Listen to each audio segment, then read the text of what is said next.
Is Rick always late? So is that a running theme of this show? I guess so. Richard. Do what we do. Just shame him. I'll shame him for you. Yeah. It's like he saw the Let's Roll. Where did he see a Let's Roll? That was on Facebook. I I didn't see the Skype. I didn't see the Skype until I turned that part on. So it's good you messaged it in Facebook, because I wouldn't even notice the Skype. I did. It doesn't pop up or anything. Gotcha. I said, yes, Brian, this is me and I am ready. I believe that was the message. It was something very similar. I read it, yeah. It was very similar. New Skype, who dis? Who dis? Oh, there's the Let's Roll. See, as a professional, I turned off my phone, so I didn't know any of these antics were going on. The most professional. We run a very tight ship on the Deadzone, the podcast. I know. I listen. Just turn Save it. back off. Save it for the podcast. See, it's funny because Rob thinks that this isn't making it in for some reason. Are you already recording? Well, that's the thing. I've got You did say that. my recording software. For one, the audio thing that I've got records automatically, like as soon as I start a call. Oh, nice. And then I am trying out the Skype one. We'll see how well that goes. Nice. So all of us just making fun of Rick for being late. It's going to be in the show. Probably. Excellent. Because again, I'm kind of lazy when it comes to editing things. You just take the whole file and put it up. Sometimes. Well, we tore him a new one on Countercharge when we were at Adepticon. Yeah. It was no holds barred deconstruction of young Richard. That episode finally aired. Yeah, it did. Is that it was when you really put your all into promoting a show that you never mentioned the name of, Jack? Is that the one? I'm still not going to live that down, am I? Okay. I'm here. Sorry, guys. There he is. Now we Right. can actually start the show. Yeah, exactly. Little did Brian Rick already know. told us the show's already started. It's already started. I'm going to say, this is Brian. He's already hit record. That is true. Tap. That's me. All right. So what's going on, guys? Nothing. Nothing. Nothing. Save it Just for the hanging show. out. Speaking of the show, you're on Deadzone, the podcast. Oh, is that how this works? I'm Brian. Yeah, it's pretty much how it's worked for, 4 years? And that's Rick. And I'm Jack. I'm Rick. Hey, look, I'm Rob. It's What's this thing? Welcome to the Deadzone podcast. Deadzone is the sci-fi tabletop.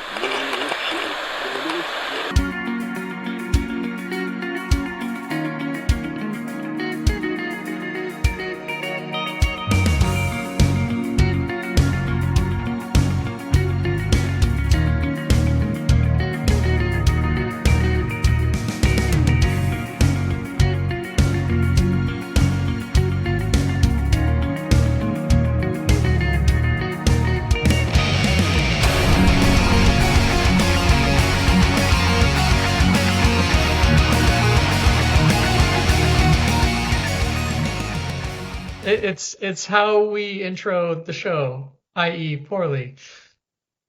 But yeah. But it's us. But it's us. That's how it worked. So I didn't get anything that usually, Rob, you send along a package that has the agenda. itinerary. agenda, Oh, the yeah. time and stuff. What's that? I didn't get one this time. What's Jack, I even wrote your jokes usually, and nope, not this time. Yes, there is the one. My favorite one that you sent was. Oh, edit that out too. What? Edit that too. You So- let Jack loose, and now you're in trouble. So here's the deal. What? We've been That's doing the this deal. for, Brian and I have been doing this for 4 years? Yeah. Is that what it is? Or like September will be 4 years? Yeah, September would be 4 years. But you two made this literally 10 years ago. Yeah, it's a long time. The distant past of 2013. Before the actual Deadzone came out. When the Kickstarter just came on, that's when we started the show. No, fun. So I know it's been talked about before, but why a podcast? Was YouTube around? I guess it was. The distant past of 2013. But yeah, I don't know why why a podcast. I think probably I'd been listening to podcasts, I guess, and it was easy. Okay. I guess audio. We were doing audio plays before that. That's right. So audio was probably a thing for us. was old Vinland Radio? Vinland Yep. Old Time Radio. Yeah. Vinland Old Time Radio. Now available on YouTube. Also, if you look that up, you watch all the old shows. Well, you don't watch them. You hear them, I guess. Well, You watch them in your head. You can watch them. It's just a blank screen with audio, right? Yeah, it's just a picture. And Jack, how did he convince you to do a Deadzone the podcast? Well, I believe we were having, our lives had changed to the point where doing the radio plays was getting too difficult. And I think Rob just one day said, hey, I need to do something, and I know what character to bring on board. So he gave me a call and said, which of these factions would you want to have? And I looked at the pictures and I said, these ones. Little did I know that it was the Kickstarter for Deadzone. And after, I don't know, the first terrible episode we didn't know. For having done pretty quality audio plays, we really blew it on that first episode. Well, we tried to go off the cuff. That was the problem. I think that at the time we were good for scripted stuff, but when we were off the cuff, and Jack sprung on me the idea that he was going to interview me, and I didn't know that, so that was a little odd. I've been a lovable scamp since day one. Pretty much. Fair time. Yeah, and that was the humble beginnings. And the play stuff, or the radio play stuff, really kind of factored in for some later episodes that you guys did, with the containment protocols and Ghosts of the Past. What was there's a third series. I don't know if we did. Did we ever do the third series? I don't think we did. We were going to, and then we were like, it was a lot of diminishing returns. It was a lot of work, and we got burned out. You can tell it shows. Like it is really fascinating. And those episodes are up on the YouTube channel as well. So go check them out if you have not listened to those radio plays of some Deadzone stories. It's pretty great. I would say that those were some of the best. The other stuff, hearing old news and stuff like that. We were a pretty factual, like what was happening at that moment. The Kickstarter is ongoing. That won't fascinate too many people. Or talking about getting rules in V1 wrong, or Yeah, our involvement in the version 2 or in 1.5 or whatever it was. Outbreak. But the actual book audio plays we did, I think, still stand up. And we had one of the authors did message us and say, hey, thank you. You did my work justice, or something very similar. And I was like, oh, that's high praise. And we actually got permission from, that was when we first got really talked to, like people from Mantic. We got permission to do them too. So that was the first real contact. Like we had talked to Pat obviously before then, but he was more just a contact guy that was supposed to tell us information, but he never knew anything. So then we became friends. That's why, because he knew as much about what was coming out as we did. So it just worked out. So for me, you guys were an integral part of me playing Deadzone. Because that's sad. Well, I think I'm a coach over at FamilyOfGamers777 was the first bat rep I watched. Oh, he's not allowed to be mentioned on this show. I think Deadzone? we're not allowed to talk about him. No, we're allowed to talk about him. I guess the thing is like that there's this weird ceasefire stalemate thing where he's upset that we haven't invited him onto the show, but I get the feeling that he will refuse if we offer him an invite to the show. It's if you read your small print in the contract you signed when you took over, you're not allowed to have Coach on the show. He's allowed to be on other shows. Like he could be on the Warzone show, I guess, because it's not technically a podcast, but it's true. But he can't be on the official numbered Deadzone podcast. It's a no. It all come crashing down when that happens. It's the Armageddon. Yeah, we don't need Armageddon. Plus, for me, it was like that's how it started, though. I mean, it was the bat rep from him, and then Tyler Schultz on Dreadpath was bat reps. But like, I'm not a big bat rep person where watching them like really helps me at all. So that's where I found you guys. And yeah, that's another reason we started the show was because there was no podcast about the show or about the game. Yeah. And we're like, well, I guess we have to start it. And then afterwards, there was a bunch of podcasts about the game. We were like, yeah, why are we bothering? It's kind of the way it worked. But if we take stock of how many of those podcasts are still around, some lasted maybe 5 or 6 episodes like that. Some of those are long running compared to. Mm-hmm. Yeah, the only Mantic one before us, I think, was Countercharge, and obviously they've been going for thousands of episodes, so those guys are real workhorses. But 600 odd episodes. Yeah, I think for them. But they churn out episodes like. Yeah.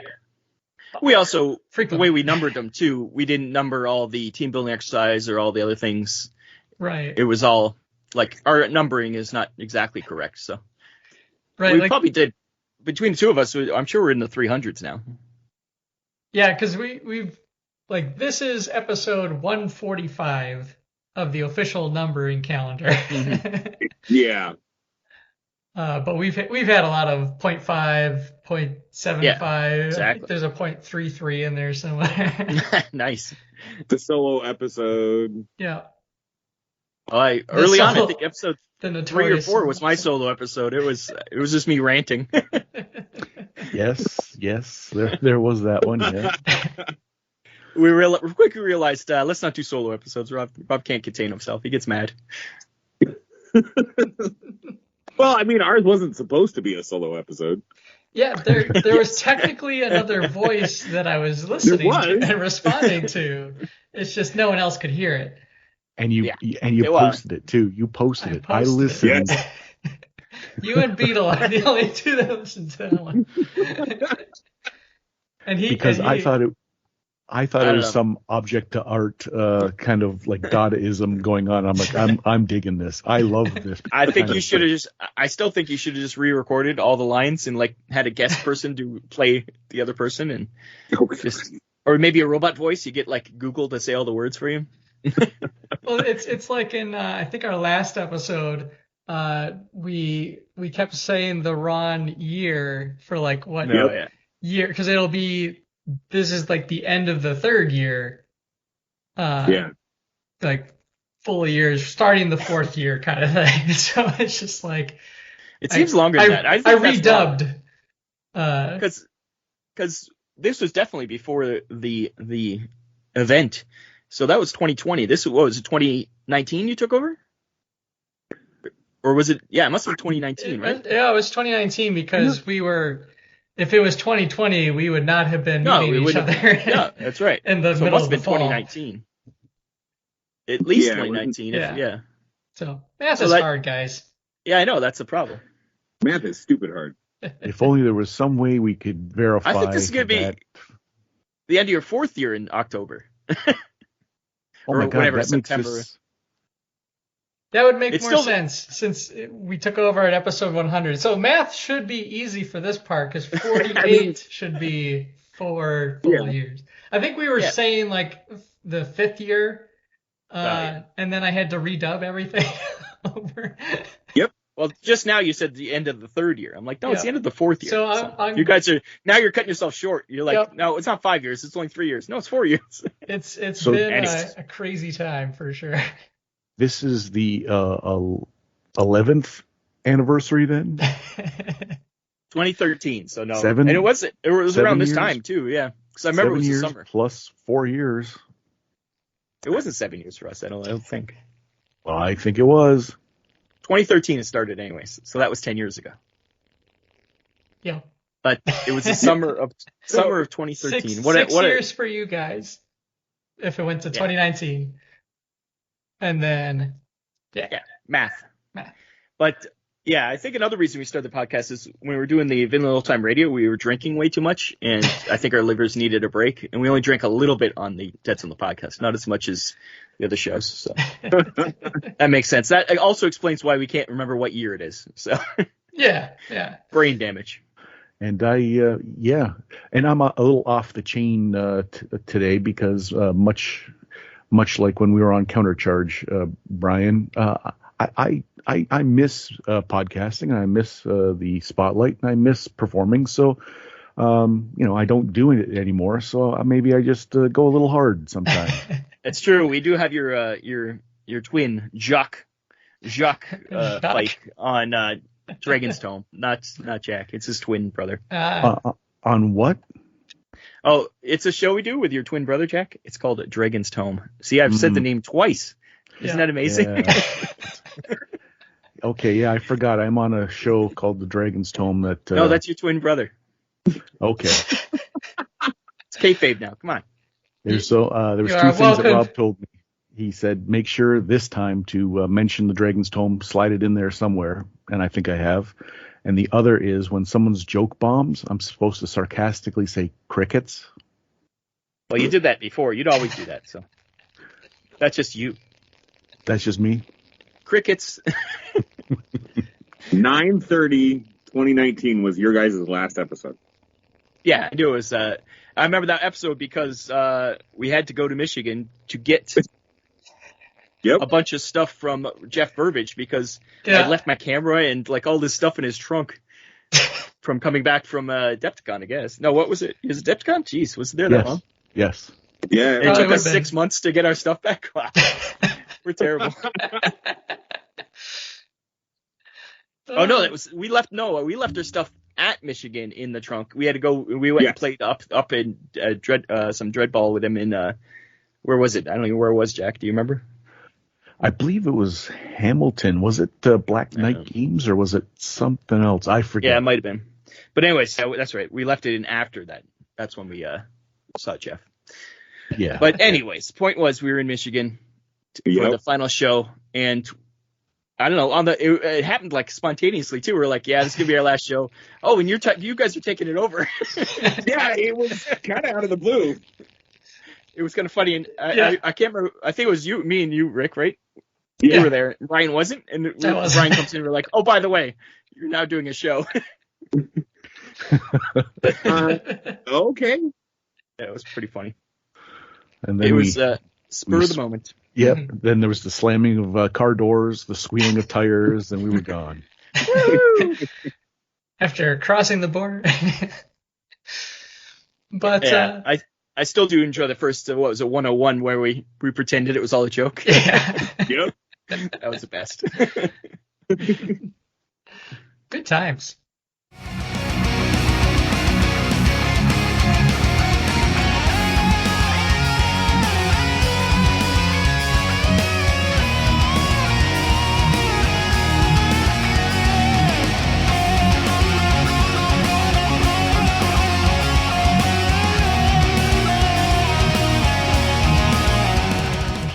Hey there, I'm Brian. And I'm Rick. This is Blaine. You are listening to Deadzone, the podcast. Keep listening for more excellent material from these two amazing men. Blaine out. But long time. So you guys obviously have been with Deadzone in general for quite a long time then as well. And I was kind of curious, and this actually is going to go out to Rick as well, was, what is, of all the units that have been through Deadzone, what has been your favorite Deadzone unit? Whether that's the model that you just love, or it's the stat line. What is your favorite Deadzone mini? Rick is scratching his head, so I'll kick it over to Rob. Well, as everybody knows, Jack and I are big min-maxers, so it's all about stat lines for us. But for stats, obviously it's the Kalishi. But as for models, it's Stage 1A. He is the Plague Lord, as we always knew him as. He was introduced to us as the Plague Lord. That original model is still amazing. Like, it is still the best model they make. They've updated it now, and it's fine. But the original one's still so good. Mm-hmm. He's my favorite still. What about you, Jack? It really is iconic. It is. It's on my shirt. If you guys were doing a video podcast, you'd see it. Do we all have our Deadzone podcast? I would say if the camera is on, you see that we have our swag on. Look at that. Yeah. Oh, there it is. But that's not good for an audio podcast. And Jack's already discussed that he's only wearing moss, so. That is true. But I can dance like a belly dancer if you want. So how about we keep it to your Deadzone model that you're playing? Oh, okay. Well, we were just at Adepticon, and I played in the tournament as the ringer, and I brought Asterians for the first time, really playing them, and I thoroughly enjoyed the Black Talon as a playing. I really liked them. Yeah. Black Talons. They are a cool mini. And they don't look too shabby either. Mm-hmm. So yeah, I'll say that the Black Talon, the Asterian Black Talon. Wow, that's a big difference from what you used to think, Jack. You used to be a plague man all the way. You were a plague man. You live and die by the plague. Look what's happened to you. That is true, but as we grow, we mature, our tastes change, and I used to drink rot gut from. I used to have to look and make sure there's no change in the bottom of my drinks. Now I'm drinking the finest of elderberry wine. Elderberry wine. I would have to say the Plague Aberration. Aberration, yeah, it's good. Yeah, I think I've painted 12 of them. Jeez. You did, because you used them when you were running your Adepticon. Tournaments. I had the one that had a Plague Aberration in every table. Yep. Oh, that's fun. And you had some really fun paint schemes for them too, because you had a Venom, you had a Carnage. Venom, I had Carnage, I had a green one. After a while, you get a little bored with what you're doing, right? You have to mix it up. I had one punching. Yep. Rather than the gorilla pose, you had one. Yeah. Punching out. Yep. But yeah, I think overall, it's the Plague Aberration is one of my favorite models. Even from a unit standpoint, like I know there's a ton of people that don't like Rampage. I love it. I think it's hilarious. It's a fun time. Yeah. And it's one of those models that when it gets to you, you're dead. Yeah. And if you can squeeze 2 into a list, then you're screaming. Yeah. Yeah. What about you, Brian? So I'd be remiss if Don't say it. He's gonna say it. Don't say it. Rebel Strider. Rebel Strider. Rebel Strider's not your best Strider. No, it really isn't. But no, it's that combination of Woo Go Rebs and he said it. The Strider is of course he did. Is such a cool mech design. It is.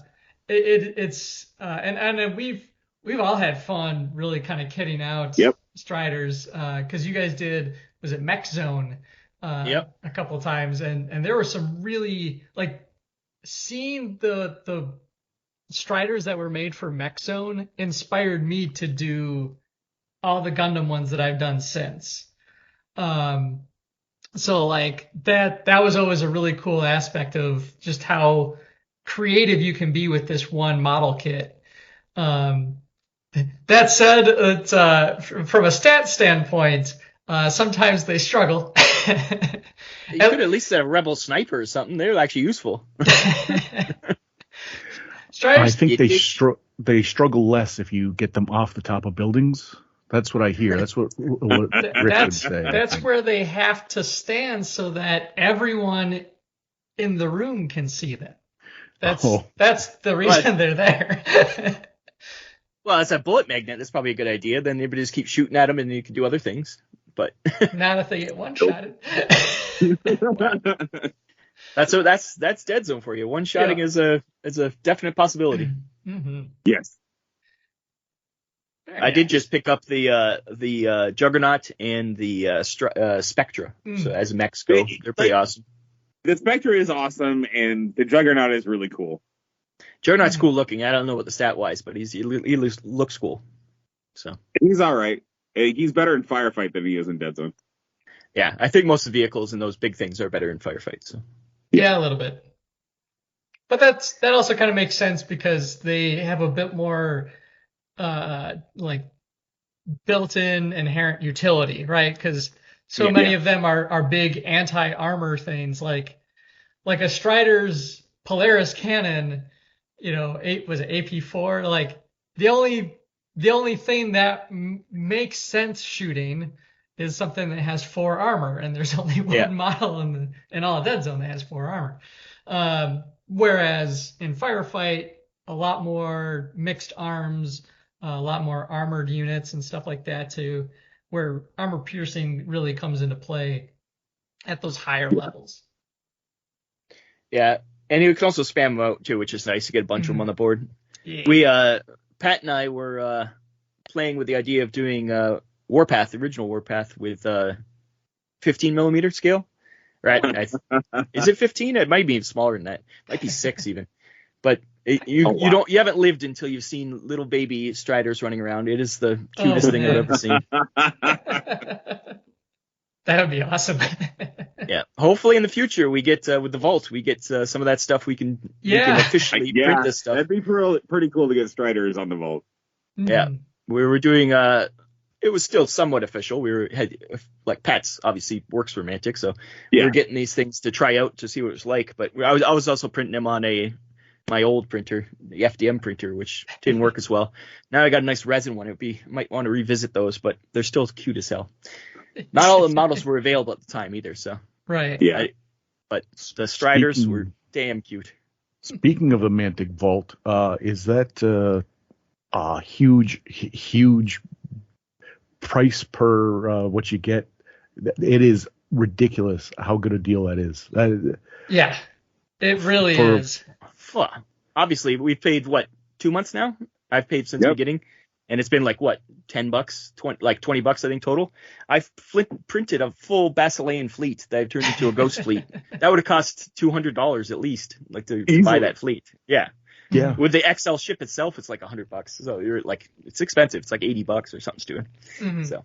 Well, even if you boil it down to just what they have released on the 2 months and the welcome pack,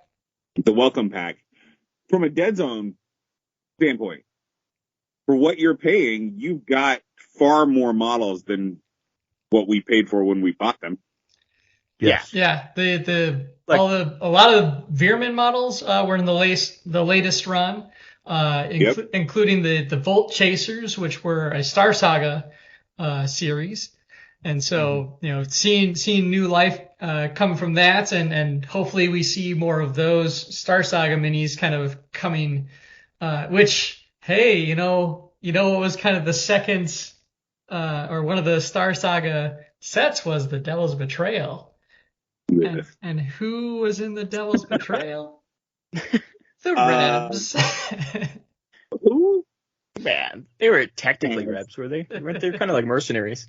But hopefully a lot more of those kind of models. But right now they're really focusing on Armada and Kings of War, which is fine. But I can't wait till we get some more sci-fi stuff. Like even some of the vehicle kits or stuff, or even add-ons to that stuff. Like I know a lot of it is ARM add-ons for different units, so you don't have to they don't have to print up like weird or like sell weird kits that if you want 20 of a certain thing or something, or so that's why I like so far it's been fun, but it's crazy value. It sounds like a commercial. Like, it sounds like we're shills for Mantic. And everybody knows that Jack and I were never shills. Like, we're definitely No.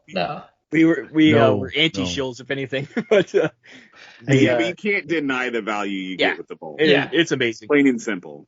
Mm-hmm. I won't say that I knew about this vault coming for quite a while, but when I heard about it, I was like, wow, this is going to be big. And then they were like, oh, maybe we'll do this or that. And I was like, oh, that'll be fun. Like, they're at the time, they were talking about like 1 or 2 models a month, like something small. Yeah. Instead, they went crazy. So, we're good with crazy. We like crazy. Yeah. Yes. I can't complain about crazy. That's for sure. The new crazy box is the Mantic Vault. Yeah, for sure. And I can't imagine that there's not going to be hundreds of Plague Beast lists next month. Yeah. Mm-hmm. And Mob Beast lists. Mob Beasts. I can't wait to Mob Beasts. You can never get enough Mob Beasts, and it's great. Especially ones without bombs on their backs. We always had a modifier Mob Beast back in the day. Yep. Plague Dogs would be nice, actually. The STL market is pretty jam packed right now. Like it's stiff competition. If Mantic had done this maybe 2 years ago, they would have had it would have been exploding. But you know what? The other option is if you don't get in at the beginning, make a splash when you do, and because Armada. Oh, good one, Jack.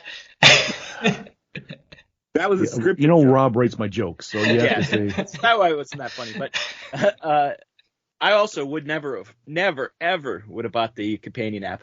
Never. I would have been like, I don't need this. But they got me. They made it so that package deal was like so irresistible. I was like, okay, I'll get them both. Yep. And you do. They work in tandem, especially if you're an Armada player and you're printing off your ships. Yeah. The companion app is kind of the only place right now, unless Easy Army is still up, but I don't know if it's updated. I don't think it is. No. Then otherwise the companion is the only place you can really go to get the cards for any digitally bought ships. Yep. Yeah. Which is good. Yeah. Like they said though, that the formatting on the app isn't the best, and we're not fans of the app particularly, but it's better than nothing, I guess. And it's official, which is nice. So at least it's updated. I mean, it's kind of grown on me because I'm able to quickly look at rules now. Mm-hmm. Yeah, that's a good thing. Yeah. Yeah. And I'm not still sold on the way they have their army list system build up. That's the way Jack was always. He liked the old. What was it? Yeah. Which one did you like, Jack? I liked Easy Army. Easy Army. Yep. But formatting aside, there's plenty of complaints that I had. Yeah. Again, Countercharge. If you want to listen to Bryan and I have this discussion, I started a new segment, the Countercharge Counterpoint, and I debated Rob Phaneuf. When you could get a word in edgewise, you debated Rob Phaneuf. And I aired my grievances about the app, but when it comes right down to it, it's an official app, and it's better than what a lot of games get from bigger companies too. So yeah. Well, I was using side by side. If you compare the companion app to Games Workshop's app that they have right now, the companion is actually better. I'm not surprised, but I'm sure GW will just steal everything from it anyways, and their new app will look exact same. And then they'll be like, look at this brand new thing nobody's ever done before. Right. What I was going to say is when I was doing my ships, to know what size base they go on, I was like, how the hell am I going to figure that out? So I actually went on the app and looked at all the size of the ships. And I was like, oh, it's so easy. Yep. Yeah. It was easy to find that stuff. So that's nice. But that was how I built so I printed off my dwarves, and I couldn't, after I put them on there and I printed off and they were all set, I was like, which ship is which? Yeah, exactly. So I pulled up the app and I just clicked on it. I'm like, okay, that picture matches. This is that ship. Yeah. Yeah, okay, exactly. So yeah, because especially with Basileans, a lot of them look similar. Like the ships aren't unique. So it's always what's on the front of the ship. It's usually the distinguishing part. Yeah, pretty much. When I was printing that XL ship, though, I was like, "There's no way this is the correct scale. It is huge." I'm like, "No, they're just huge." I have the Twilightkin fleets, but they don't have an XL ship, so I never knew how big those things were. I was like, "There's no way this is the right." And then I got the actual measurements for the base, and I was like, "Oh wow, this actually fits on it, and this is the size of it. It is gigantic." I can see why it's that much money now for a resin ship. Yes. But now you don't have I actually just built my Salamander XL ship, and I was like, this thing's a lot bigger than I thought it was going to be. Oh, you have Salamanders too? Yeah. Yeah, that's what I got from purchased, and after building them, I wish I would have went with dwarves because the sales have been a nightmare. Yep. I magnetized my first sales for sure, but my printed ones, I'm like, screw it, I'm just gonna glue them on. If they break, I'll just print new ones. True. So we've been talking a little bit about the companion app, which marks a big change for Deadzone and the rest of these games. So I was curious with third edition, obviously being another major step for the Deadzone game. Do you guys have a favorite part? Like, what was something that was added in third edition that you're like, this was a really great step forward? Well, I think having all those hacker rules and all those scenery that you can interact with, that's great in third edition. Oh, wait, no, they forgot to put them in the book. Second edition, 2.5 is the edition to play. Don't play third edition, people. That is also a fair answer.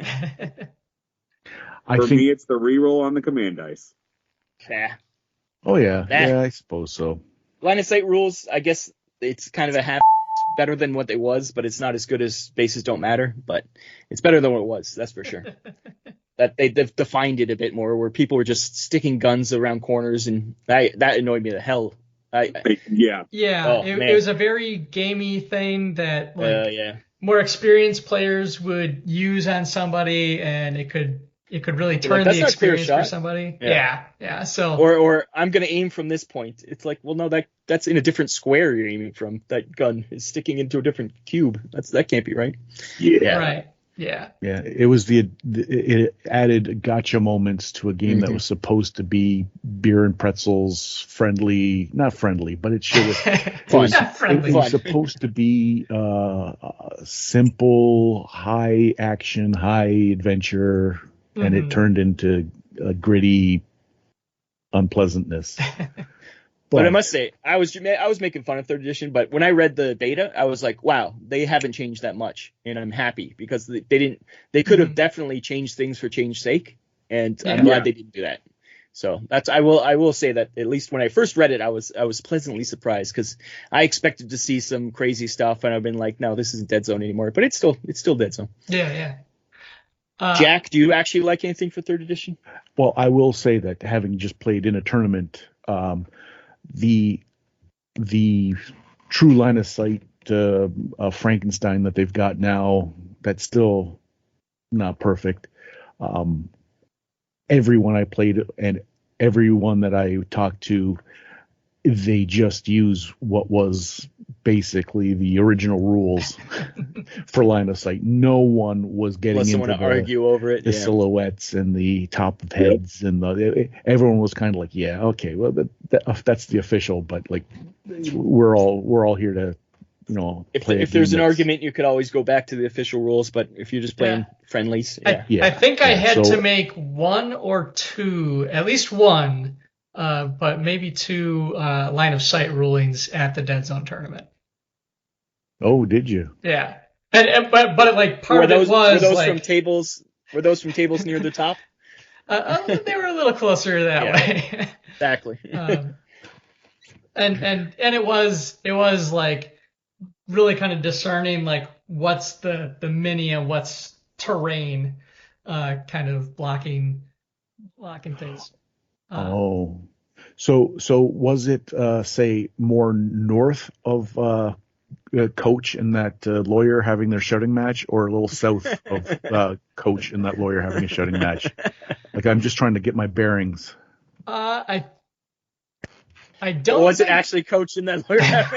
What a thing to put Bryan on the spot for. I don't think they had a line of sight question for me. They had a couple movement ones that I had to clarify. I think it was after that, because they were actually like round one. The two of them were paired up right off the bat.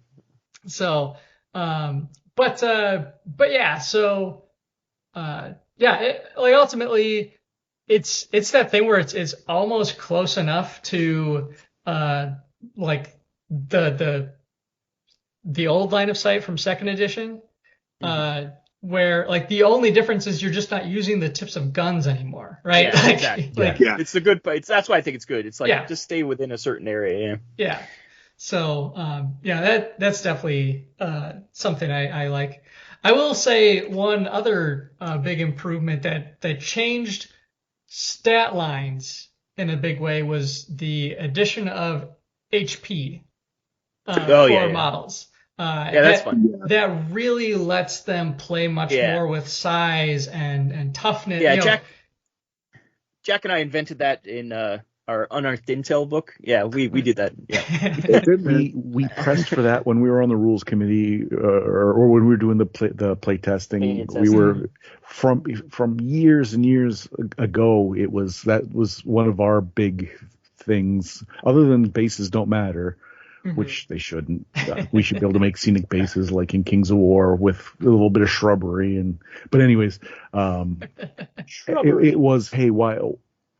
This is a very odd system you've got here. It would be just so much simpler. And version 1 was crazy. Everybody had 1 hit point, or I think everybody had 2 hit points, and it was just like you could kill a stage 1A just as easy as you could kill anybody else. But it was that was crazy. Like there was definitely a step up to having the size determined it, but then once again, then you couldn't have a little tough little dwarf because he's then you started handing out things like tough and armor, and there was a little power creep going on there. And there's always power creep. There's always power creep. That. I remember when from version 1 to version 2, the whole thing was get rid of so many different abilities, and like the abilities doubled. Like that was not what they said. Did. When we were at Adepticon, we were talking to Ronnie, and he said that's what he wanted. He wanted that's good. That's the right direction. And then it came out. Exact and I was opposite, like, what? Yeah. So kind of with that, it kind of dovetails into the next question I had, which is, what is something from older editions, whether that's first edition or something from second edition, or even any of the supplements, what would you like to see come back in some way that would fit into third edition? Overwatch. That's a good one. Not even a question. It's Overwatch. Yeah, I miss being able to set up ambushes and stuff. But what was the in first edition? Can't remember which plague could do it, but you could kill a model, move. Anybody could. Everyone. Could yeah. do that. What was that called again? It was doubling. You could anytime you doubled your dice, you could. It's kind of like Dreadball. Like Dreadball. Okay. Yeah. And you could, you could chain them. Yeah, that was awesome because it was very cinematic. You could get it like a mob beast just chewing through a bunch of people. But if he went into a group, he could lined up like checkers, just one to the next to the next. Jump. Yeah. No, that was great. Yeah, doubling was always fun. It did cause confusion because you had to did I double there or not? But there was tripling too, I think, in some cases. But yeah. Jack, you always what else in version 1 you liked? If the low-hanging fruit again is bases didn't matter. If there was scatter train in the cube, anywhere in the cube, didn't matter if it was in front of you or not, because where you were wasn't a static. You weren't a statue. You were in there somewhere. That way, there was no argument whether it was a full model or not. Is there 3 barrels in a line there, or is there a crate? Then you have cover. If not, literally, you'd have to be in a cube with nothing in it for you to get clear line of sight. that's why it was so rare. It was like +2 dice or something. Like I think it still is. It still is +2, yeah. Yeah, but that was so hard because it would never happen because you'd never be out in the open. You'd always run from cover to cover to cover. Like that's the way it was. Mm-hmm. It was much more cinematic. Version 1 was so much more cinematic. There were so many ways to like chain reactions, or it was a lot more fun, like for that kind of thing. But it doesn't work in a tournament because it was not a tournament game. Yeah. The big swings, someone would, there was cards in that version 1 where you do all this stuff and then the card would be like, nope, you can't do anything. It's like, yeah, you'd waste so many things and then you'd just be like, sorry, negate everything you just did. Oh. So that would be the easy answer. But if I were to something else that I would like to see come back, or something that I would like to. Rob took the good one. Overwatch is sorely missing. I don't know. So there's a lot more tactics, I think, in version 1 too, where you would set a bunch of guys in Overwatch, and then it'd be like who's going to blink first and have to run for the objective or whatever, because you got a bunch of guys shooting, and it was. Yeah, as it is now, Jack always says it's just crashing guys into each other a lot. It is. It's been designed now so that you put model that you know the stat line of, and you put that against the model of the other stat line that you know, and there's within a very tight margin of what the results are going to be. Maybe the dice don't go your way, but for the most part, and that makes a better tournament game for people who are tournament players. They want to have that. Yeah. Mm-hmm. Yeah, they want to have it down pat, and wild lucky breaks or stuff like that can result in like game changing. While fun at home, people laugh and tell stories, and in a tournament, That's why I don't like tournament games, because that's exactly all my favorite games are ones that are, even if win or lose, I always joke about the mobbies killing my Strider one time, or there's so many cinematic things that we used to have happen that was just like, oh, this is so fun. And yeah, it's still obviously fun, but it's a quick, fun game it's much more oriented towards tournaments now, I think. Yeah. So I didn't really give you an answer. So I'll say bases don't matter. That's what you want to. That's what you want to have come back. Yep. Yeah. That's a Jack's answer for everything. Well, this whole solution, it was so much easier just to have true line of sight and bases don't matter. So you can shoot any part of the model, but you can have a bunch of fun on the base. Like, much easier solution than silhouettes and things like that. But we've always harped on that, and for some reason they are so against that. Yeah. Oh, version 3 having you resize a bunch of models? That would have pain in the was. Jack, how many models did you have to rip off bases? I don't want to talk about that. I don't want the base that came with it, and I glued it on there, and all of a sudden that's not the base. Yeah. Finally, having the size of the base included with the stat line was definitely a step in the right direction. But obviously, once again, bases don't matter. You don't need that number. It doesn't matter what base is on. You could be on a square base for all I care if bases don't matter. I still have a Psychotroid office base exactly. sitting on my computer monitor. Dreadball base. And it has been there for... you can't bring yourself to stick them back on a base just in case they change the base size again? No, because I want to because it was a really nice base. I took the time because it's a leader, and I want to 3D print something that really, matches what I had. But, you tear a base off, and maybe I'll be able to repair that one, give it to someone else. But for now, yeah. Well, maybe Psychotroid will be in the vault someday. You just print one up, then you won't have to worry about it. How about you, Rick? I got the model. I just need a base to put them on that kind of works for Deadzone or for Deadzone. Deadzone. Yeah. It's when you have a Deadzone in a Dreadball pitch. Oh, which is a lot of fun. Do that. Yeah. What crazy, off the chain, wild boys would do that? How'd you determine the cubes? we drew them on with Sharpie. Okay, that's what you do it. I remember we had a bunch of MDF terrain. We just drew the cubes onto the MDF terrain. Yep. Just be like, okay, this is 3 inches. Okay, there you go. Although it's not exactly 3 inches, I don't think. The actual cube size is not exact. So. It depends on which map you have. Yeah. It really does. Yeah. The original ones were, it was like, I don't know what the millimeters is, but it was a certain millimeters, which was close to 3 inches. So it was like not quite the same. Yeah. Good times. Yeah. How about you, Rick? What was, it was the doubling. You missed the doubling? Yeah. Just the idea of being able to, jump and attack and do things. It was fun.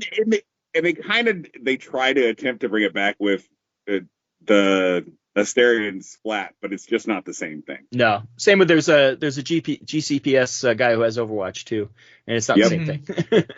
No, it's like the game was like a John Woo inspired like a cinematic. Things went wild. It was in the first edition when you were able to double and triple and do that kind of thing. It was high flying action. Yeah, there was good. There was a lot of bad in version 1, but there was a lot of good too. But multiple levels of being knocked down. That was annoying as hell. Oh yeah. Where you could be that was a pain. You could be prone. You could be. I can't remember all the other ones where it was just like, oh geez. Your anger levels would go up and down. Yeah, you could go up higher in anger. Yep. So the plague were. Yeah, that's right. The plague were enraged all the time. But the cards, the dice are such a vast improvement. I don't know who Command at dice? Mantic thought of that to change the cards to the dice. That person, hopefully, they're still sitting upon a throne of gold because that. I wouldn't throw too much praise. We don't know who did that, so. Well, if the virtue of, but it's deserved praise. Yeah, so I don't care. I don't know if I actually know who it is. I wonder if it might have been Rob Berman or something like that. I wouldn't be surprised.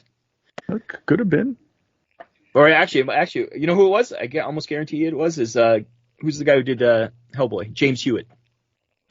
I almost guarantee it was him. Now that I think about it. If you know who it was. Yes, that's right. Because he was at the beginning of version 2. He was there, so I bet that was him. Needy Cat Games. That's now. Right. Yeah, you're right. I haven't done anything in a while. I won't say that you are 1,000% right, but you're probably 99. Yeah. Alessio was somewhere in there too. Could have been Alessio Cavatori too. He was involved in a little bit for the beginning. So interesting. Yeah. So that's a walk down memory lane of version 1. It's been a while since I thought about that. Through all the cards. We're taking a stroll. Since I got in at 2nd edition, I think the thing I would like to see come back, and presumably it will. Hacking was mentioned, so that got taken off the table already. I was going to say narrative campaigns. Yes. Yeah. Because sure. I feel like things like Nexus Psi and the Infestation, like those narrative campaigns really set the tone for and the setting, right? They really kind of told stories that are going on in this Warpath universe. I feel like with 3rd edition we have had a lot of focus on the gameplay side of things, which is good, and things like the Force book and everything like that, kind of organizing everything a little bit better. But so that's where I'm like, I really want that lore to come. A lot of the fluff has not been in. Like if you just came in version 3, there's a lot of fluff that is not there. There's a lot of like the old books had a lot more background. Like if you didn't have the Warpath source book or something like that now, like there's so much in there, like it's just crazy. And so. Even if you can get the 1st edition, like all those books, like there's whole stories, tons of information, stories about all the mercenaries, and everything like that. A whole mess of corporations and how they fit into the universe. Yeah. So. We may or may not have been making a 4X Warpath game, but that information was so much in there. Like I went through every single found every mention of every corporation. I was like, wow, there's a lot of corporations they mentioned. That's a problem with the GCPS is so generic, and then they have Maison, which is like, okay, that's one corporation. There's so many corporations that they could either expand as subfactions. Right. I still say Maison should be a subfaction in GCPS. I don't understand why it's totally separate, but it doesn't make sense to me. A reorg of the army list could happen, but okay. So I think with that, We're going to keep things moving into our sponsored section of the show. Look at this. Sponsors, Jack. They sold out. Oh, how do you sleep at night? How do you It's look in the Bryan and mirror Rick. every day?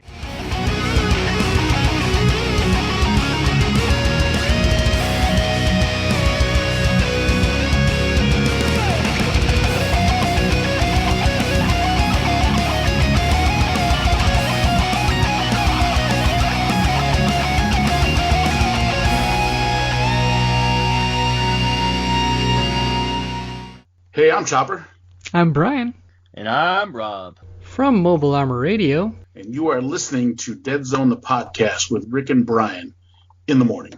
Never heard of it. I don't even know who those guys are. This Deadzone, the podcast hobby table, is sponsored by Corvus Games Terrain. 3D printer files for all your Mantic games. Just because we can, are we putting this on YouTube with the video? We can Or try. are you still just going to do audio? Well, if it would have had video, I would have had video the whole time. I would have my We shining can just face do on it with there. audio. We can I do thought what this we was normally live, do. personally, but Yeah, no, not live. So But, it's funny because I have been recording with Skype, so technically I probably have the video as well. But You probably do. we'll see. but we had a discussion before you showed up, Rick, actually. About Yeah, the if video you were and here audio, on time, so you would have. If you were actually here, you would have known. Well, Yeah. You know, So the hobby table is sponsored by Corvus Games Terrain, who makes some awesome 3D models for all sorts of sci-fi things, but with some extra love for Deadzone and firefights. And so definitely go check out their stuff. But in the meantime, for the hobby table itself, what have we all kind of been working on? And in the sci-fi realm, I don't know. I know, Jack, you mentioned salamanders earlier, but do you have any of the Warpath stuff that's been on your table? Is that it for the ad? Like that was it? That quick brief mention? yes. No, Does he pay like you for this? I hope not. because not that even was like not- Hey, Rob, have you ever heard of Corvus Games? Well, I know I haven't, Jack. Please do tell. Oh, well, they make all kinds of wonderful terrain. Big deal. No, That's an how ad goes. that's that you've Now, ruined see, the that- sanctity of what could have Why do you been. think we had you guys on here? It Yeah, didn't we have used to anything to do do ads all about the 10 time. years. It was because we wanted to add for Corvus A. We wanted the free ads. We used to do ads for Vinland Old Time Radio. It was the best. We just riff until we get a funny ad, and man, there was some. There's still things we quote to this day. Nice. That's right. That's right. Oh, hello. I'm here from Corvus Games. I'm a spooky ghost. Rob. It is almost Canada Day. Actually. And scene. Yeah, we recorded one when there's fireworks in the background, so we had to explain why there's fireworks. It's because it was Canada Day. Yeah. Oh, Goes so to anyways, Christmas about past. you do something called a gaming table or something? Hobby table, Jack. Oh. Don't you watch the show, Jack? No, I don't. I only watch the Warzone parts, personally. Well, yeah. I keep waiting for Schultze and Tim to show up, but I don't know what's. Like, who are these guys? Who are these guys? On my table, I did make that Spectra, and I did make that Juggernaut from Adepticon. I did 3D print a Subject 901 because he's cool, and I wanted to print him. I don't think I have one, and he came out awesome. Like, I think he's even better than the model they produce. He's so much sharper. Yeah. He is. And yeah, 901 is what I think a lot of people have actually been printing off, or at least painting up. At least that's been posted online. So, and there's some pretty stellar schemes going on there. yeah, he is pretty cool. And other than the Armada stuff, that's what I've been working on for Mantic. Otherwise, it's all BattleTech all the time for me. Nice. Rob likes those stompy robots. Actually, and also Heavy Gear Blitz. I've been building those models. That's right. And 3D printing a lot of. We have a sponsor on our Mobile Armor Radio. It's another show we do. It's on YouTube. Look it up. Brian might actually be a co-host on that one. Yes. We have a sponsor there, and I've been printing up a lot of his mechs. Is it Corvus Games? No, it's somebody else. I won't mention him because he's not paying for it here. So. But I did print up. He does Patreon and he does STLs. He did a dwarf mech. It's technically for 40K, like it was big. So I printed it at 45% scale, and he's now my Iron Ancestor. I was going to paint up because he looks just like an Iron Ancestor. I gave him a hammer and the twin barreled gun, so he looks pretty cool. And his hammer isn't on like a little post where he looks like he's trying to chip rocks off a wall. He's actually got it so he can swing it to hurt people. So nice. There you go. That's what I've been working on. Jack? Are you still there? Oh, I'm sorry. Were you buying stuff at Corvus Games? I'm on Corvus Games Terrain is the website, and it's I'm looking. Your location is set to Canada. Shop in Canadian dollars. That's very convenient. Mm-hmm. So if you wanted to, Corvus Games Terrain. That'd be funny if it was the wrong place. You're right. I love giving the wrong URLs. I haven't had my 3D printers going. I've got 2 resin printers, and I printed up a batch of stuff for Adepticon for Armada. We did I did that, and then when I left for Adepticon, I cleaned up my printers, and I haven't been using them since. I've kind of been trying to paint everything that I have purchased or printed. An ambitious goal. You know, that would be for Jack. That's not so bad. He doesn't collect things. For me, that would be an impossibility. Literally, I will never be able. Yeah, not ever going to happen. Yeah. No. Jack, he's pretty conservative. He doesn't print crazy stuff. I literally have like a shelf full of mechs that I'll never print. I would. Yeah, but you know what? With Rob, I can see it, but I think me and Rick are very similar. I think we print a lot of stuff. honest question. Do you think the majority of 3D printers, all 4 of us, we've been doing it for a while. We're all pretty knowledgeable. Do you think the norm in the community of 3D printers is just printing printing as the hobby? Like that's what you do. You just kind of find things that you like and become printing. Print, and the painting may never happen. Probably for some people. Yeah. Because I mean, there's new STLs out every day, and the quality of them keeps getting crazy. I also have a full shelf of every X-Men character probably ever created, with about 5 different Sentinels that I'll never paint. Well, I'll probably hopefully paint some of these, but probably never. I'll probably want to reprint them all because I have a better printer now. That's a problem. Yeah. Well, yeah. I mean, from a hobby perspective, like I haven't painted any of the Deadzone STLs from the vault yet. I printed a ton of them. How many Goblin Snipers did you print? I forgot you could print 8. Yeah, I might print one of those that somebody was doing it at a large scale. I might do it as a statue, a nice Goblin Sniper as a statue. I do have a Howlet. The ones they use for trophies. I may have stolen one of them and have that on my shelf. So I need something to go with it. Nice. I do.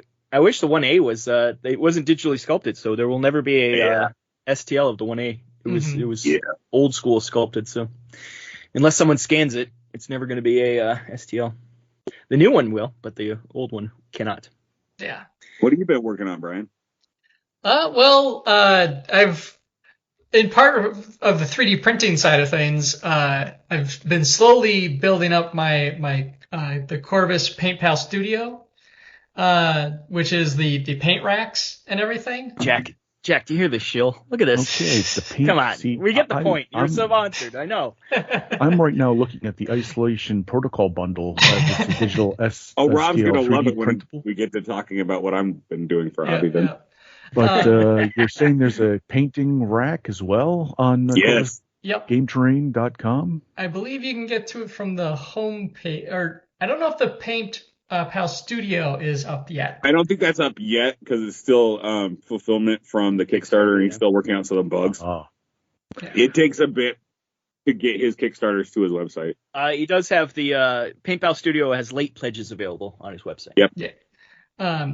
Once that goes through, it'll be on his website. Yeah. My printer has been kind of limping to get some of those pieces printed for me. It's been really under extruding on me and clogging up frequently, and I'm not entirely sure why. It's probably the actual. I forget, what do you call it in that stuff? It's not resin. What is it? The FDM. Filament. Filament? Yeah, it's the filament itself. Like I used to have a FDM printer until I burned it out. Even if I bought the exact same brand, every filament I had to redo the temperature. Recalibrate it almost every single time. Yeah, there was so much. People complain about how much trouble resin is.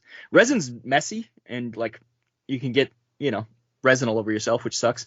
But it's pretty much point and play. It's point and click. Yeah, you just put it in there and it's done. Like where FDM, it was a lot safer. I burned myself quite a few times, but at least you wouldn't get toxic stuff all over. It was definitely that thing where it's like leading up to, because we were printing all sorts of stuff for Adepticon, and I was doing the Paint Pal travel kits recently. I did a whole mess of those, and like things were going like really smoothly, and then all of a sudden it just like, I'm gonna stop working now. You've changed your nozzles all the time, right? Not frequently. This would be. I used to buy them in bulk. The second or third nozzle. I think I have a spare. It might. They're so cheap. I think you could buy like 10 for like $2. I think I'm at that point where, because I did just change the fan.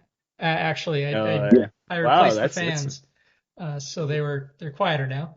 That's nice. Yeah, but long story short, slowly getting into 3D printing. I've been designing 3D files more. Yes. I've been messing around in Tinkercad, which you have only heard about if you listen to the very end of the last episode that I was on. But Rick was just showing off there for the listeners at home. It reminds me of like a G.I. Joe. Like as a kid, you get like a G.I. Joe walkie-talkie. That's exactly what it looks like. A little handheld radio, Deadzone the podcast, awesome. Travel kit. Paint it green and put a little G.I. Joe symbol on there, and it'd be the Deadzone the podcast G.I. Joe kit. Yeah. And what is, for those listening at home, our listening audience, what is it that you designed that Rick has printed and has shared photos of on Facebook, but those of at home that may want to know, what is it we're discussing? Sure. So it's a little travel kit for playing Deadzone. So it's a place where you can put your dice, your tokens, and everything like that. In some cases, you might even be able to fit your strike team inside there, though I cannot confirm that because my printer has been spazzing out and I haven't been able to test the height. You definitely can't do it at the size I printed it. Okay. Rick can always resize a little smaller. But like the full version is like probably about a tablet in size. Cool. But it is something to be kind of a little kit. You can magnetize the lid onto it, and you could even use it as a dice tray. I think you probably then if it's that big. Yeah, it's you probably could. I didn't make the lid deep, so it would just be dice thrown in. But I did also recently do another version of it, which is set up for firefights tokens, i.e. the giant 3x6 inch smoke screen can now fit in it. But it's just something I've been tinkering with. I did some Dreadball little pieces for fun, and basically all the talk about what's going on with the Mantic Vault just kind of got me inspired to do some sci-fi stuff and figure out how to use some software. So when is the Deadzone the podcast STL Patreon going live? Yeah, for My Mini Factory, perhaps is it going to be on there? Tribes. It's funny that you say that. The price point. What's going on here? How are we going to make sure? It's not live yet, so it's going to be going up. At the release of this, it'll be alive. Yeah, by the time this episode comes out, it will be live. Is that on Cults 3D? because it's free to sell there. We put it up for both versions of the kit. For $8 because hey, or €8, I guess. Because hey, €8. Hey, we're throwing D8s. It's a theme, Oh, and hopefully people, if you're interested at all, go out and check it out. I hope the links will be in the show notes. The links will be in the show notes, and it's just a fun little thing, and it helps kind of support the show in a little way. So that's always fun. And as a last, I'd like to say people don't realize this. There's a reason all of our shows are now on YouTube because it costs money to do podcasts. It sucks. Yeah. I lost a lot of money doing this stupid podcast back in the day. Yeah, we hear you there. And what did you call it? Like, what is it a container? What did you name it? Sure. So the official name for it is going to be the Deadzone, the podcast travel case. Nice. Oh, okay. What's the account? Is it you have your own private account or is it a Deadzone the podcast account? I have it as my private account, which is Archimize Maker. Because it's really easy to spell that. Yeah, it really is. That's why it'll be in the show notes. But like I said, we'll be posting that out there so people can see it. And my account will also have a lot of the Dreadball stuff, and I've been messing around with some Kings of War movement trays and stuff like that. And as a last piece of hobby for me is that Rick had printed me the GCPS Medic, and I got around to finally painting him into my pictures Gundam also on your Facebook channel, I believe. Yes, our Facebook channel. Yes, And- that didn't and- sound very old, like a grandfather explaining them their Facebooks. Yes. Yep. on the inner tubes. Thank you. And those pictures will also be in the show notes as well. So Yep. yeah. But yeah, so Wow, you so have pictures in your show notes? been doing a lot. Nice. Yeah, designing is I've designed bases for ships and Armada. It's a start. Yeah. Yeah, that's what makes sense. Jack and I were making we were designing some light stands, but it was a pain in the butt. So How about you, Rick? What's been on your hobby table? Well, printing a ton. So here in a little bit after we do this, we actually have a little gift raffle thing kind of going on. So I printed up some stuff for that. Paint wise, I've been working on my Phoenix for nice. What are they called? Salamanders. Salamanders. Oh, salamanders. Yeah, what's that? Is that printed? This is the Basilian Phoenix. So it's the Right, Armada top scale? one. Yeah, I just blew it up for the Salamander Army. I have it for my. Can I just say Basalian just so we can get every pronunciation of that The that word in Basilines. that I hear every. I just wanted for our viewers who aren't actually viewing us. This is the size of what that thing is supposed to be. Right? Okay, so Rob, you just held up to compare what Rick held up, knowing that we couldn't see Rick's, and now you're doing a scale model of yours. So other than Brian Radio's and a myself. lot of fun. You can screen cap that. Screen cap it, Brian. Okay. We'll Yes. see. Post in the show So notes. the other thing, the other big thing I've been working on is actually our second sponsor for the What? podcast. What? 2 sponsors? Yeah. Jeez. Just Here when you thought you just couldn't for sell you, it more. Rob and Jack, Acid House Terrain. Nice. I like some Acid House. Acid House Terrain. Check it out, Jack. Okay. So it's cardboard scenery, and it's all city built. It's you guys are on here, and we'll get some pictures of it. Yes. You have small buildings. Like, I guess that would almost be like an outhouse size. Again, you're holding up. Yep. It's for you. He said he's posting pictures. Yeah, He's well- posting Yes. pictures. I was just going to narrate. I was just going to for the audience at home. Jack's trying to get back into that showman, you know. You could have listeners with viewing disabilities, so Jack is correct. That's good. Yeah. And That's true. And also, as long as it's on the Dead Zone podcast, we get a cut. So it's in my best interest to make sure that you do, huh? But yeah, so what's all the fees in it? Has sponsored us for the podcast with some scenery, and also one of our firefight tables at the Michigan GT. That's awesome. Very nice. Acid House, and it's a cardboard constructible scenery for and it's going to be on a firefight table. Yep. Okay. Is it stuff you can fold away after you're done with it? You don't have to keep it folded. Yes, you can. Yeah, it awesome. comes with a box. You can fold it all up and put it back in. It's pretty nice. We have some of the really old stuff which didn't work as well, but I'm sure that the technology's changed since then, since 10 years ago. But it was always good that you could just fold it away. You wouldn't have to, because with it, as much as I love the Dead Zone terrain, it is a pain in to store. Yeah, as Jack knows, because it's all at his house. Mm-hmm. Yeah, it is. It's like so much easier, especially to travel, like that kind of stuff. I love the folding terrain. Thanks for that one. So now that we're moving on. Nobody will forget them. So I think with that, we're going to wrap up the hobby table section. See, Jack, they're getting rid of you now because you did that. That's right. But after this brief ad, we're going to, what happened to Jack? Oh, he went back to his home planet. Yeah, Jack's gone. Jack died along the way to the home planet.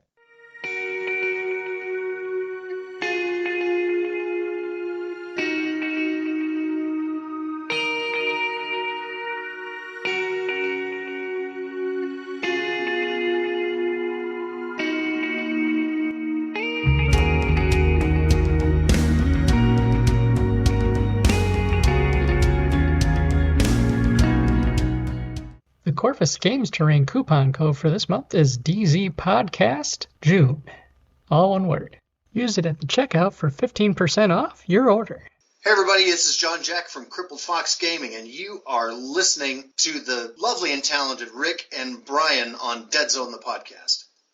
So, with this being, 10-year anniversary, we maybe have hinted at earlier, but we are also doing a raffle contest here for giveaways that we have for the show.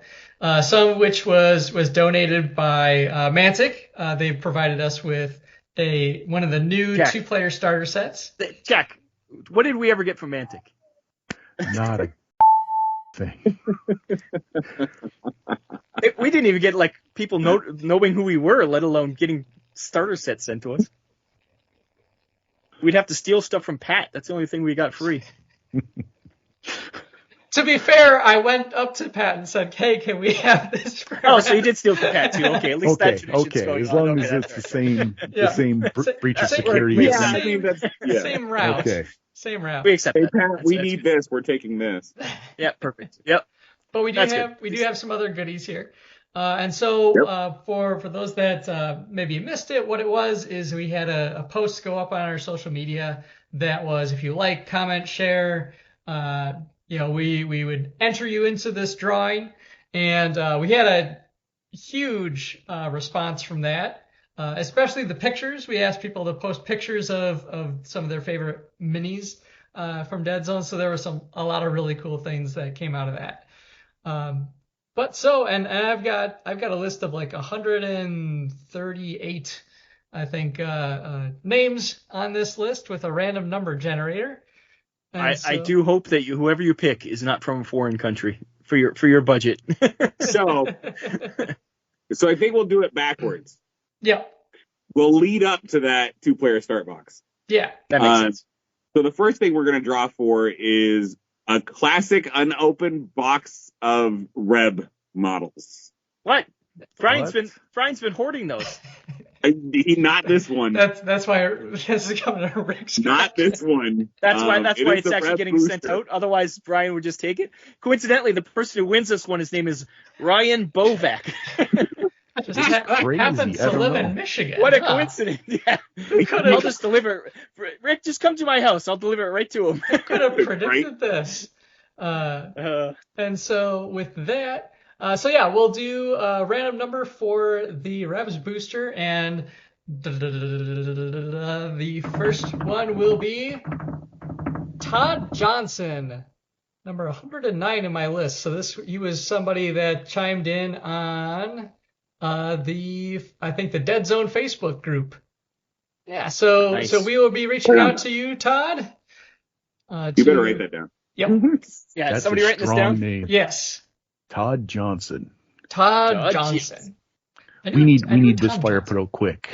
I know who to call. Contact Johnson. Speaking Give him of fire, Todd Johnson. the second giveaway that we have is actually some 3D You printed. threw us under the bus, Jack. I told him how lonely I am. I don't get to perform, and I'm sorry. My whip, You had a whole routine about Todd Johnson my there. wings have been clipped. I'm sorry, Todd. Did You I? could have had a small skit in your honor. That would be better than the Rebs. I saw actually. a segue, so I was gonna go with it. Oh, I can't deny a good segue. I apologize. That's all right. Continue. Whatever happened to segues, eh? The guy who invented them, I think, rolled off a cliff. I'll try not to cut you off, Jack. I do apologize. I didn't mean to talk over you. So, for the next one, we have some 3D printed firefight goodies. And what they are is a gentleman by name Dan Batch on Thingiverse had designed up basically a lot of the tokens and icons and stuff for Firefight. And so we have a set that we've collected and printed off as a giveaway here. And so that person is going to go to...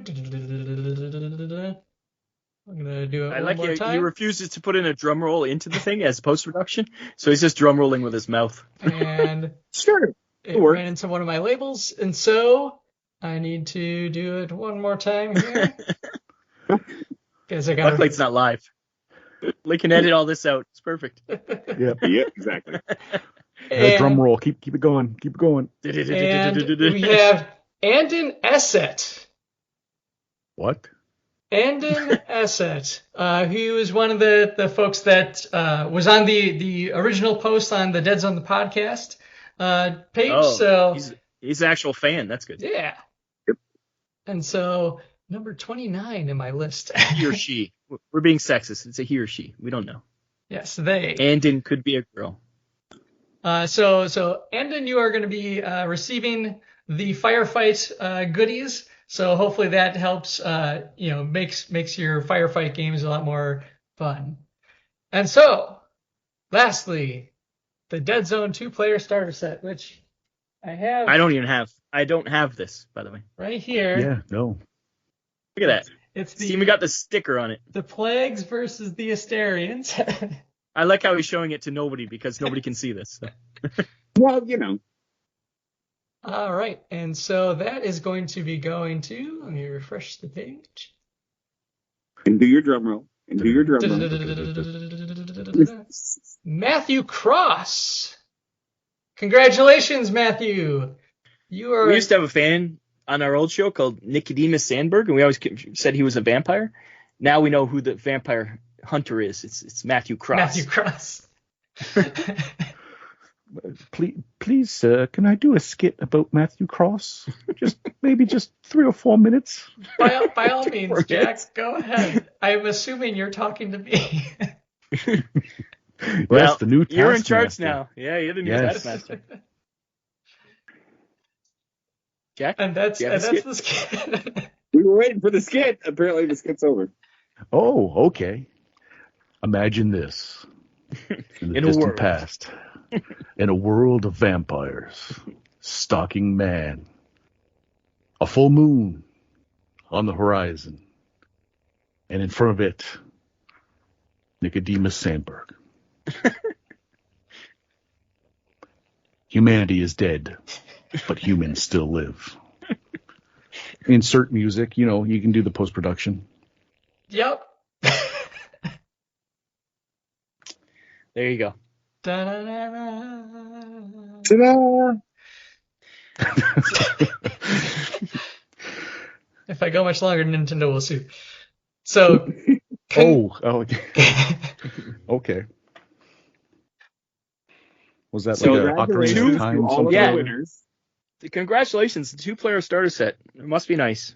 Yes, that is even just a cursory look at what's in it and what you're getting. That is a dope prize, Mr. Krause. You are going to be very happy with your new Plague versus Asterians. Yes. Crisscross? Applesauce. Does he wear all his clothes backwards? Oh yes, makes you want to jump. Is that what the their song was? Down on the playground. Yep. There you go. We just insulted your winner of your game. Congratulations! Welcome to Deadzone the podcast. You can soak up the tears of our insults with your new 2-player starter sets. Yeah, post a picture and you can rub it in our faces. Just give us post a picture of you holding the box, giving us the finger. That's what we want. Yes, just. Please don't share that on our page. Yeah. At least with the finger part. Definitely if you share want, feel free to show the game sets once you These get it. Puritans, come on. Don't play by their rules. Yeah, break the rules. Be on team Jack and Rob. That's right. Get we naughty. don't need no stinking rules. Get dirty. Sounds quite rebellious of you. Oh. Join the No rules. reps. Woo! No reps. Woot. I'm not stepping on that segue. So You might fall off a cliff. with that, I think that'll put a cap on our show. So thank you all for joining us on the 10-year anniversary of Deadzone the podcast. Rob and Jack, thank you guys so much for joining us. Thank you so we much have an for being announcement, on here though. with us. Do you guys have an We have an announcement? What? Yeah, we're going to start a new podcast called Podcast the Deadzone. And it's going to, we're going to start at episode 101. Okay. Yes, we do have an announcement. We are taking the podcast back. Bryan and Rick are handing it back to us, and starting the 15th of every month, it'll be Rob and I have returned. We have the old theme. We're gonna dust off the old man. It does the interstitials. We might need an AI version because sorry to say he's no longer with us, but we can get the AI version of Wintergreen. What? Why didn't you? Oh, sorry, Jack. I didn't mean to break it to you this way. Oh, I'm sorry. He still lives on in the intro of every episode here. Yeah, he's still in our hearts. Don't worry. But that's right. He's also in the ground. So. Crickets. Something. He got it. He got it in there. That's how we go out. That's how we leave this show. So thank you guys so much for Rob, turn your camera back on. Uh-oh. That was the second halted attempt at ending the show. I bet you there's a full bladder or an annoyed wife in the background, and Brian's trying his best. But at least if you watch Mobile Armor Radio, the last one we filmed, his cat was trying to kill him. So at least that's not happening. Yeah. Oh. She's actually in the room just sleeping over there. So this time only when you talk about mechs does she try to jump on your screen and cause an earthquake. So. Oh Jesus. We're trying to ignore it. We're trying to just not say anything, but it's happening. So with that, feel free to shout out once again any of the projects that you guys have going on, such as Mobile Armor Radio on YouTube. It's spelt as we say it. Mobile Armor Radio. It's about mechs. If you like giant mecha and anime and BattleTech and all the other various things, please come watch Brian and Chopper and I talk about mechs. And Jack, you're on a show too. Where are you going to actually say the name, please? The Dragon's Tome, where we go in numerical order, starting at number 1 all the way to whenever it ends. Dragon Magazine. You remember Dragon Magazine with the dope covers and all the information about the original Dungeons and Dragons? Well, we're going. And other games now. Yes, we are going from 1 to 173, in which we What? Jack actually doesn't know how many issues there are. And so... Just at 173, you guys are calling it. That's right. So the we're up Dragon's into Tome. the 80s now, aren't we, Jack? Almost 90, I think. Yeah. It's the bygone era of the Weekly 80s podcast. It's a weekly podcast. where we were watching G.I. Joe and Yes. He-Man. We're in 1984 right now, and that's heyday for G.I. Joe and Yeah, it is. reading the comics and stuff. Man, I was right there. Yeah. the Dark Crystal was forming my opinions on the world, and we had the heyday of what I would say cartoons in general, Saturday mornings, cereals, sugary cereals. That's right. Satanic Panic. It was great. Great times. The classic 1984. Yep. Well, it's a lockdown memory lane, especially if either for people who never lived it to have old people talk about the good old days, or for people who lived it to remember back when they had fun and enjoyed life. I think that's actually about the time that I actually started getting Dragon magazine. Yeah, it's right around the time that I did it too. So I think we just recently did my first issue I owned. So there you go. Fun times. Anyways, if you're into D&D or role-playing games in general, it's or art too. We always talk about the covers and the artists and stuff too, which is fun. Dragon's Enough Tome about on that. YouTube. On the YouTubes. What was that you said, Rob? Tome. What? Yes, it's not the Dragon's Tomb. It's not the Dragon's Bone. It's not. That's Jack's other podcast. Yes. Dragon's Tome. Yes. like the book. Not Hence the Dagon's Tome about the Cthulhu monster. No, that's another one of Jack's podcasts. He claims he doesn't have podcasts, but he has a lot of podcasts. It sounds like you have quite a bit going on, Jack. I do. I'm very full of life, vim, and vigor. I am not a withered old man who just craves attention and will just keep talking and dragging something out as long as possible, just so that someone may or may not listen. That's right. It's not like Rick is currently getting in trouble for being on the show too long. Probably. That rolling pin to the head that would have rocked me to my core. But he's staggering, but he's still standing. Yeah, it's good for him. Yeah, I'm proud of him. No, it's a good time. Yep. And with anyways, that's a podcast, right? And with that bombshell. All right. Well, hey, have a good night, everybody, and take care. Bye-bye. Adios. Bye.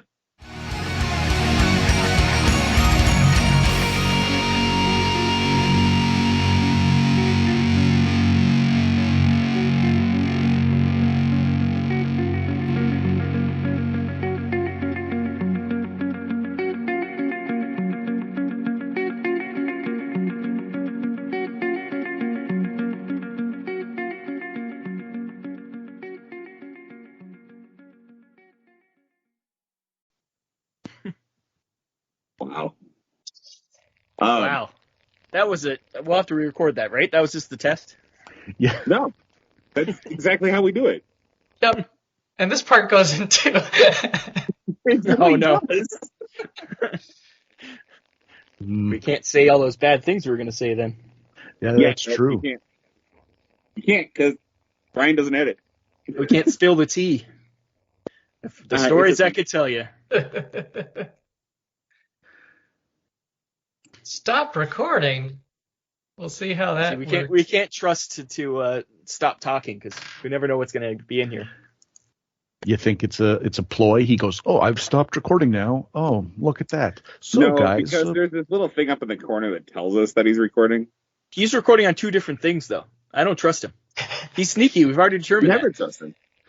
I don't see how it's sneaky when I was upfront about how I'm recording it. I was very clear at the beginning. I'm like, I'm going to be recording this way, and we're going to try recording this way. We're going to find out later this was all live on YouTube. Yep. Bryan, no trust Novak, strikes again with his latest bamboozling of two idiots from Canada. Look at this. They're talking. They're saying stuff. What? Who says that about Chinese food? That's not right. Oh, boy. It's great having you guys on.